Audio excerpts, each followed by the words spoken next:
Welcome into the final episode of Area Football Stat Leaders Football Edition, brought to you this season by our sponsor, Spitzer Motors of Mansfield. Don't get confused, they're located on West 4th Street in Ontario, but it is Spitzer Motors of Mansfield. I'm Hayden Gray, got K-Matt Trav beside me, and I know we're excited to put a bow on Stat Leaders for football this season by taking one final look at what people were able to do in the second round of the postseason. Don't be sad it's over, be happy it happened. That's right. So without further ado, we're going to dive right in, and we're going to check out the passing performances you need to know about from round 2 of the playoffs. And coming in at number 10 is Hayden Kuhn of the Crestview Cougars, and he had a dynamic night, not his flashiest numbers, but he did some work on both the offensive and defensive side. Now, just a reminder for all you fine folks, we only had 11 area teams in here, so 10 quarterbacks, 10 running backs, receivers from those games are going to make it so you may see some low numbers, but just being in the top 10 is a good thing because you're still playing. So, yeah, worth noting. But Hayden Kuhn, 50 yards, got that big touchdown that helped the Cougars move on to the regional semi. Yep, they'll take on Columbia next week, a team that will not be playing next week despite all the greatness they've had the last few years. At number 9, Lance Rickle of the Cary Blue Devils. Now, he did have to face that stifling defense of Crawford, and this is a job that I think he did a commendable job with. A lot of expectations and responsibility come with being the quarterback of the Cary Blue Devils. Yeah, they went undefeated. They went 11-0 actually before finally falling to Colonel Crawford. Nothing to lay your head down on, Lance. Another Northern 10 championship, a state ranking, making it to the round of 8. I mean, that was quite the run that I don't think many of us outside of Cary, Ohio saw happening, but an amazing run led by you, Lance Rickle, to replace a really, really good quarterback last year that went to a state championship. That's right, and another place where being the quarterback has a lot of responsibility with it is Mansfield senior, and Duke Reese has been getting the job done, peaking here at the right time, and again, not earth-shattering numbers, but with the defensive play of Mansfield right now, did everything that was asked of him. Exactly what I was about to bring up. With what your defense has been doing for you the last couple of weeks, bringing that Tiger juice, all you need to do is get a couple touchdowns, not make any mistakes yourself, lead your team down the field, allow that rushing attack to go, and that's all you need to do in the postseason when you have such a great defense, and Duke Reese has been doing his job, and that is why Mansfield Senior is in the round of 4 in their region. Entering our list at number 7 is Matt Sprain of Loudonville. An interesting year, their first year joining back into the KMAC. Now they're going to bow out after last week's loss, but a commendable job, and he made it on our list for these both additional postseason episodes. So Matt Sprain did a nice job of leading things for the Redbirds this season. Yeah, and a tough loss to Nelsonville. York 14-7, but Loudonville was pretty much in every single game this season and nearly had a date in the regional semifinal. Great year by those Redbirds making the run. At number 6 from the St. Paul Flyers is Drew Coonley, and not a team that was really known for their passing attack this year, but a good way to end the season for him despite the loss. Made his way onto our list with just 4 passes. Yeah, but some big passing yardage. St. Paul, that score was a little deceiving, losing by, I believe, 20 points. St. Paul had a couple mistakes inside the 5-yard line that really, turned the tides for Southern. And, another great year for St. Paul, year in and year out there in the second round, third round of the playoffs. So you expect this from them. And Drew doing, a little extra in this one, throwing the ball a little bit more and getting some big completions, but just not enough in this playoff game they had. At number 5 is a guy that pains us to say his season has come to an end in his football career as a Colt, but Victor Skoog. What a career for him. It's been a privilege to take a look at his progression through the year on this show, and I think he left it all out there for the Colts and nothing to hang his head on. Yeah, I mean, they moved the ball on Elyria Catholic, but just, a couple mistakes here or there, an untimely interception, a couple, fourth down misses by the team. And then, on the other side, Elyria Catholic broke open some big plays early on, but a valiant effort by Victor Skug as they played down to the wire, down to triple zeros in the fourth quarter. But hey, great year for the GOAT and the MOAC champion Clear Fork Colts. At number 4 is going to be Walker Weckesser, who I know you guys are really excited. You got to see him play last week, and they set up a renewal of a rivalry. Well, they'll take on Lucas this week. I cannot wait to be down there to produce it with the WMAM fans. I know Eric Will and Aaron Hines are pumped to be doing that game as well, but not on this stat sheet. Walker Weckesser also caught a jump pass from Max Payne, so he also has a receiving touchdown in that one. But that was an amazing football game that Brian and I called on Friday night down at Danville against Hillsdale. 42-41. It had everything, and it was a blast to be down there. Both teams, though, hats off to both Hillsdale and Danville for putting on quite the show. I'll remember that for quite a while. That was definitely a thriller for sure. At number 3 is a guy who had as many incompletions as he did touchdowns, as Mason Wolf continues to be one of the main keys for West Holmes and the success they're finding in this postseason. And I'm sure if we were doing one next week, we'd see him on here again. Oh, absolutely. 166 yards passing up there, even though there was one really good rushing performance that we might see in this top 10. But once again, the balance of West Holmes has them playing in the regional semifinal, and we still have a chance of seeing that Glenville-West Holmes regional championship next week if things go chalk. Coming in at number 2 is Jake Haverstock from Hillsdale. Obviously, he was on the losing end of that phenomenal matchup against Danville, but man, another guy with such a phenomenal career at the quarterback position. Some of the plays that he just extended against Danville were just crazy. There was one pass he had, the Jack Fickus, where he was rolling out to the left, looked like he was going to go out of bounds. All of a sudden, he turns his shoulders, chucks it downfield right into the hands of Fickus. It set up a touchdown that helped Hillsdale come back.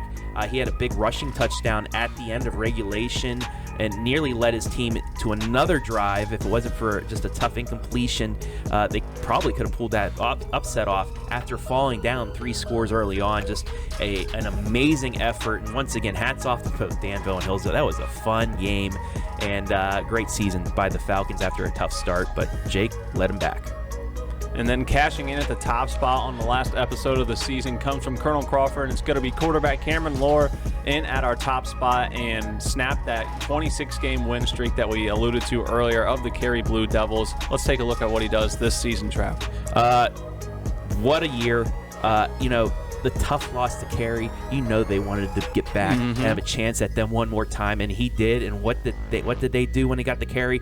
They didn't make those mistakes.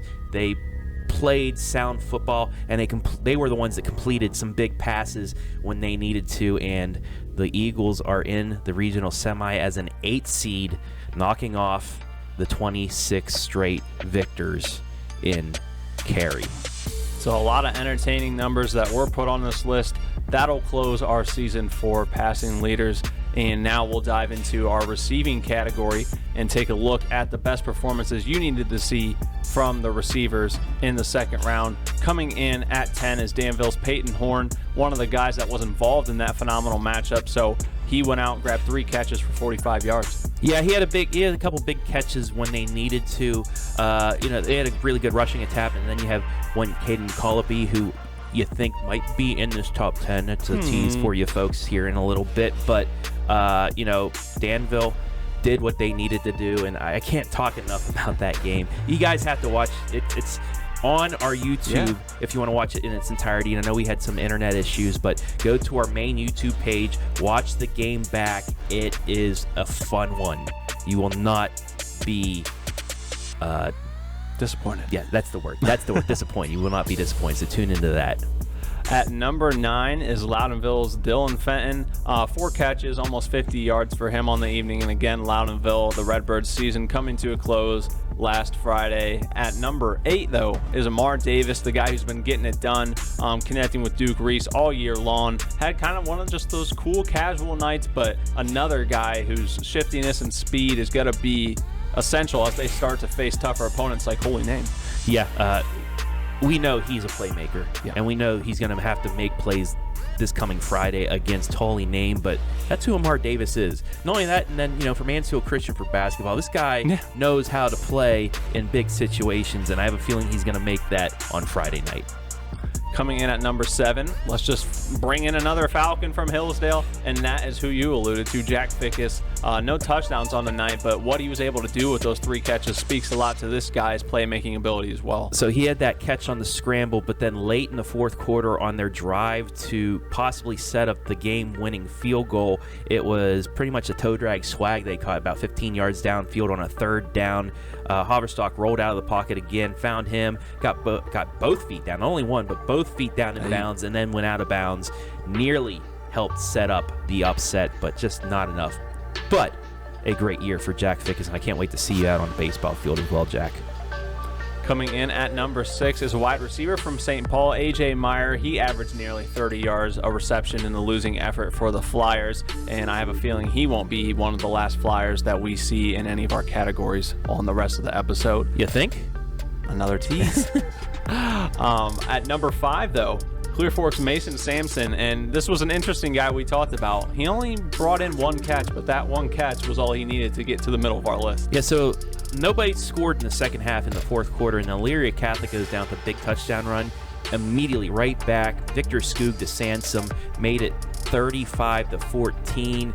You thinking maybe, Clear Fork had a chance. They got an interception, but then Elyria Catholic picked the ball right back off and went down and scored and clinched it. But, Sansom, for the moment, had Clear Fork believing maybe the upset was going to happen with his 1 big reception in that game.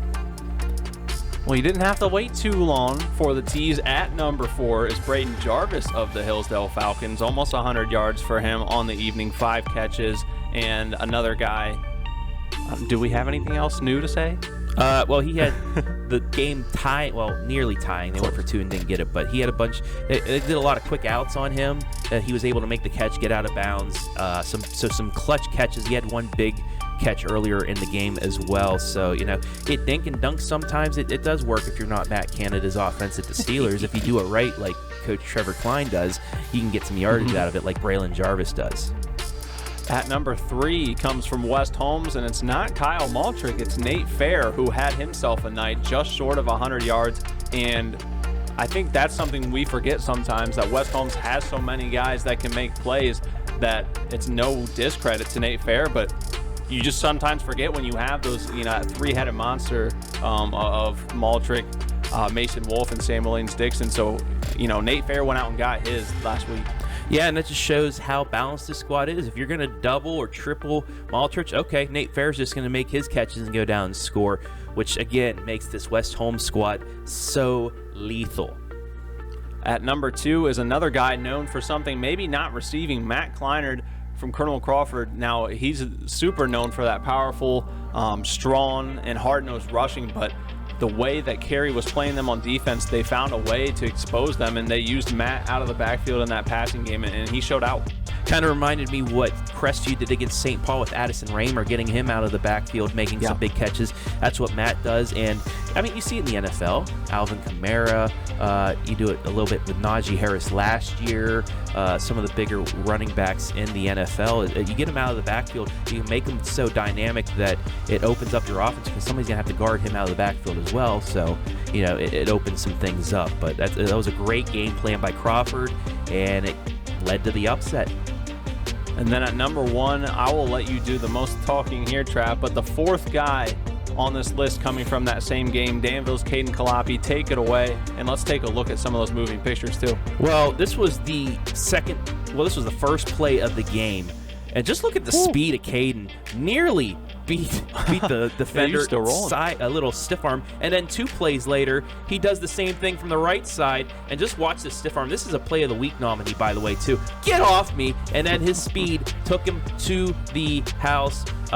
Just 101 yards on only 5 catches and that touchdown. But Caden, great game, and seeing him going up against this Lucas defense now, that's gonna be fun. This rivalry matchup that we have coming up on Saturday night, live and free, myself producing with the fine gentlemen at WMAN, Eric Will and Aaron Himes. But I can't wait to see him play against him and maybe one of the rushers you'll see in the top 10. That's another tease because we don't have any more after this, so I got to tease as much as I want. Yeah, we got to get all those fun things in. You know what? This is the last episode, too, and you brought up Eric Will. I saw it was his birthday the other day this week. Happy birthday, Coach. Special shout-out to Coach Will. Hopefully you had some of those conies from Lucas. Hey, yeah, maybe we can find a way to hook some of those up on Saturday. Well, it's going to be a Clear Fork, so you never know. They got some good wings down there in Butler, though, Belleville area. They do. Oh, don't get me started. Yeah, we might as well stay on track here and take a look at our rusher performances from last week that are notable. At number 10, he needs no introduction, Addison Raymer, and for the first time, I think we might be able to tease he's not going to be the only rusher for Crestview on this list, but went out, did the usual Addison Raymer things, and you wonder if they'll need to do any utilization of him like we talked about against Crawford with some of the opponents coming out. Well, you see you have the ability to, but now when you have a two-headed rushing attack, what? Yeah, in Crestview, just like St. Paul, but again, if you want to move late into the postseason, you're going to need 1, a good defense, 2, a passing attack that can open up your rushing attack, and 3, multiple rushers so you can't just key on one player. And guess who has all of those? Check, check, check, Crestview. And that's why they're the 2 seed. They're the highest remaining seed left after Cary gets upset. And maybe we see a rematch from last year's regional quarter between Colonel Crawford and Crestview. Hopefully at Arlen Field. That would be so much fun if that were to happen. So please, Crawford and Crestview, please win this weekend so we can see that. Arlen Field would be packed. I think that would be amazing. A ton of great fun. Yep.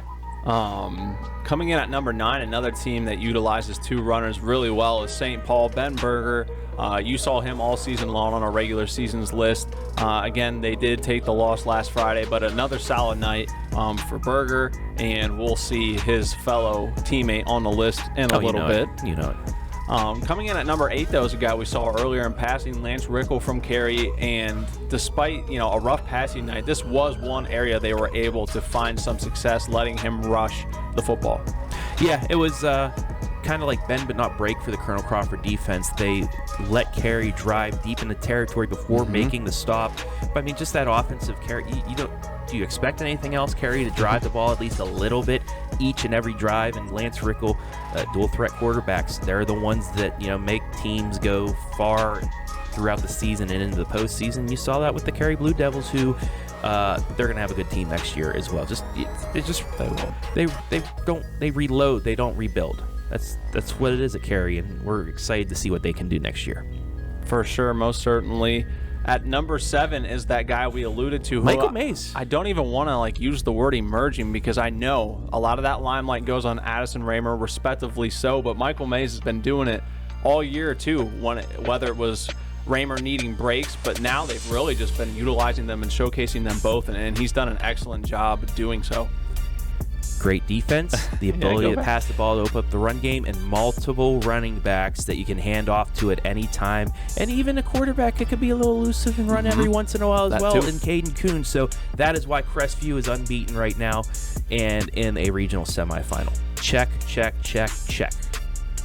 The next guy on the list is another team that has almost done it, and I think you could maybe count the rushers that they've used this year on a hand. But Mansfield seniors, Isaiah Darson, Ricky Mills had a phenomenal defensive night, so they kind of gave the nod to Darson to rush the ball. And several times this year, we've seen different Tigers run that ball and find success. I wanted to put this on Twitter a couple days ago, but I didn't want to jinx anything. But I will say this: the last time Mansfield Senior had an amazing defense and a rushing attack, what happened? The last time the Lucas Cubs made a regional semifinal as well with the Mansfield Senior Tigers, what happened to those two teams? Do we see a repeat? Is history repeating itself? Do we have 2 great teams in Richland County? 2 teams that are arm in arm? Am I going to have to break that orange shirt back out? I don't know. I'm not telling you. I'm not trying to jinx it by saying what could happen. But these 2 teams are looking like they have a legit shot. And back to the Mansfield Senior Tigers, a running attack. They have a quarterback that can throw the ball. They have a legit wide receiver, and then that defense that shuts you down. Didn't I just say check, check, check, check? There's a pattern emerging. There is a pattern emerging, and that is why the TY Tigers got the juice back. And that's why Coach, Chokey Bradley, as we saw on Talk of the Town, you got, for those that thought we were down after those 2 straight wins, you got to believe in us. And we believe in you, Mansfield scene. We believe in you, Chokey. Let's get it done. Let's go. Those Tigers, and as Chokey says, they only need 100 yards of football, and that's all they need. So we'll see. They play on the moon if they have That's to. right. They're making their way back to the moon, and we're making our way to the middle of the list eventually. At number 5 is Owen Sloan from Hillsdale. Pretty big night, almost 10 yards per carry for him, despite the losing effort. This was the emergence of the freshman running back. He's had to step in due to injury this season, but the way he was able to run the ball really impressed myself and Brian Skoronsky on Friday night. Just a power back for Hillsdale, and they have some playmakers that, even going into next year. But this guy, keep your eye on Owen Sloan going into next year and the next couple. He has the ability to be one of the great ones. Another guy who, I think falls into that great category at number 4 was someone who's consistently stuck in the top half, and I believe got as high as number 2 on our rush list during the regular season. Quincy Krabs of St. Paul, another guy who just wants to run over people. That's his run style. One final crab walk up these rankings for Quincy. Phenomenal year once again for the St. Paul Flyer. Him and Mr. Berger, the SpongeBob duo of That's right. Mr. Krabs and the Burger. Mr. Krabby Patty, Ben Berger, but that's St. Paul football, just being able to run with some great running backs. And Quincy, another hats off to you and the great season you had. Guess I should have worn my hat today, as I normally do. Well, you got the Mr. Rogers sweater on. I do. It looks good. It's probably comfortable too. It's a beautiful day in the neighborhood. Absolutely. The sun's out. Hopefully everybody went and voted. It's a freedom to do, and hopefully nobody's too angry or whatever, but I'm not even going to get into that because we're talking about sports, not politics. Yeah, and so at number 3 is a guy, I got to argue, I think I've said it before, I think he's got the coolest name in high school football and had one of the best performances to get to number 3. Should I say it? I don't know. Yeah. Mr. Unlimited. That's for my boys forgot for a Storm second. as they are heading out of the OH report to some greener pastures, you could say, but Mr. Unlimited. Brian called him that. He kind of rolled his eyes. So I don't even know if Max Payne is happy about that name, but he was bringing the pain. 138 yards on the ground on 17 carries and a touchdown, but he was 2 for 3 through the air. 2 jump pass touchdown. I finally got to see a jump pass touchdown. My boy Tyler Johnson wasn't pulling it out of the out of that his packet of stuff quite yet. Probably was saving it for later in the playoffs, but Max Payne showed me 2 jump pass touchdowns. I was happy, but a great performance. Him and Sloan, 2 power backs in that game, and it was I can say it again, it was a joy to be there at Danville watching those 2 great teams go at each other. And now Danville, power running game of Danville versus a power running game of Lucas. This might be like that first Crawford Carey game where it was 7-3, but I cannot wait to get down to the Clear Fork Valley on Saturday. I might just go down there right now. Actually not, because I got a volleyball state Final Four to do and a football game for Mansfield Senior, but cannot wait to get down there on Saturday. At number 2 was why I needed to readjust my glasses, because you're going to see 5 touchdowns that came via the rush from Mr. Sam Williams-Dixon on this list, but total on the night, 7, Trav, and I believe good enough for a school record. You think? Yeah, 7. I can't even do that in Madden. Like, what he was able to do, and he did it in 3 ways. Yeah. Rushing, 5 touchdowns. 1 receiving, and then 1 kick return as well. That dude, he deserves to be able to sit down for a second in the end zone because he put on some work for the Big Ten recruit as well. And he's playing in big game after big game as the West Holmes Knights are playing in a regional semi. And finally taking the top spot, the same guy that did it last week. It was awesome. Logan Tom's doing Logan Tom things. Look at the number. He has over 400 yards rushing in 2 games. You think Lucas is ready for a big game against Danville? You got 217 yards going up against 138. You got the RPO against the kind of balance of Danville. I can't wait to get down there, Hayden. It's gonna be a fun one between 2 rivals, and what's even better is we're gonna be able to do a regional championship game because we cover both these teams I'm not saying who I'm rooting for because this is just going to be another fun one, I think. I just cannot wait. The Valley is going to be packed. There are going to be people in their little blankets on the hill as well. It's going to be an amazing atmosphere. I know the folks at Clear Fork are probably pumped to have that game as well because it's going to be a marquee showdown in Division 7. It definitely will. And that's it. That is going to cap off for 10 months. We'll be back in 10 months with another edition for week 1 or 2 or 3 or whatever we want to start. But I can't believe it's over. Yeah, a 12-week journey. Obviously, the 2 additional playoff episodes this year. So I definitely want to give a big thank you. I know we both do, to Spitzer Motors for bringing this to you this year. I'd like to thank the general manager, Matt Studer, and everyone over at Spitzer Motors for working with us and getting involved in multiple avenues here at the OH Report. So a big thank you to them. It's been a great 12 weeks, and I mean, it wouldn't be us if we didn't end with a teaser. Now, it will be a little bit of time, so give us some patience, but after the new year, you'll see some basketball stat leaders. It'll make its return this year as well. So I've said everything I need to say. Thank you for kicking it with us this year on Stat Leaders. Trav, anything you want to close with? Don't be sad it's done. Be happy it happened. And you can watch it over and over and over because we're always free on Facebook and YouTube. And like I said, watch that Hillsdale-Danville game. Our main YouTube page. Watch it all the way back. It's fun. I mean, literally, it's a fun one, and you will not want to miss it. But, I hope you guys don't miss us. You won't, because we're going to be on so many live streams between now and then. So, but, okay, one final salute. I didn't say that. Thanks to the coaches, too, and any statisticians. Thank you. Yes. It's a big part of why we're able to do it. So we appreciate everyone for watching, sending stats to support, and we'll see you in a couple months for basketball. So long. See ya.